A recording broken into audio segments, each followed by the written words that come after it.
பண்ணாங்க. நல்லாயிருக்கும். எனக்கு ரொம்ப பிடிச்ச நடிகை. பட் இந்த பாட்டில் வந்து பார்த்தீங்கன்னா, அவங்களுக்கு பெரிய பர்ஃபார்மன்ஸே கிடையாது. சும்மா ஒரு பார்பி கேர்ள் மாரி அப்படியே வந்துட்டு போகிறாங்க. நல்ல ஒரு அழகான நடிகை. நல்ல பர்ஃபார்மன்ஸ் கூட பண்ணக்கூடிய ஒரு நல்ல நடிகை அப்படின்னு சொல்லலாம். ஸோ அவங்களும் வந்து பார்த்தீங்கன்னா, இந்த படத்தில் அவங்களுக்கு என்ன கதாபாத்திரம் கொடுக்கப்பட்டிருக்கோ, அப்படியே ஷோ ஆகிட்டு போகிறாங்க. இதில் பாராட்டக்கூடிய முக்கியமாக நம்ம கவனிக்கக்கூடிய கதாபாத்திரம் 2, 3 கதாபாத்திரங்கள். ஒன்று சிங்கம் புலி. சிங்கம் புலியெல்லாம் இனிமேல் காமெடி சீன்லலாம் நீங்கள் பார்த்தீங்க, சத்தியமாக உங்களுக்கு சிரிப்பே வராது. அந்த அளவுக்கு எக்ஸ்ட்ரார்னரியான ஒரு ரோல் ஒன்று கொடுத்துருக்குறாங்க அவருக்கு. அதை நான் சொல்ல மாட்டேன். ஏன்னா நான் சொல்லிட்டேன் அப்படின்னா உங்களுக்கு அந்த எதிர்பார்ப்பு போயிடும். அந்த அளவுக்கு எக்ஸ்ட்ரார்னரியான ஒரு பர்ஃபார்மன்ஸு சிங்கம் புலி கொடுத்துருக்குறாரு.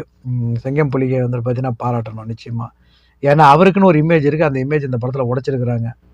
பொளந்து கட்டியிருக்கிறாரு அப்படின்னே சொல்லலாம்.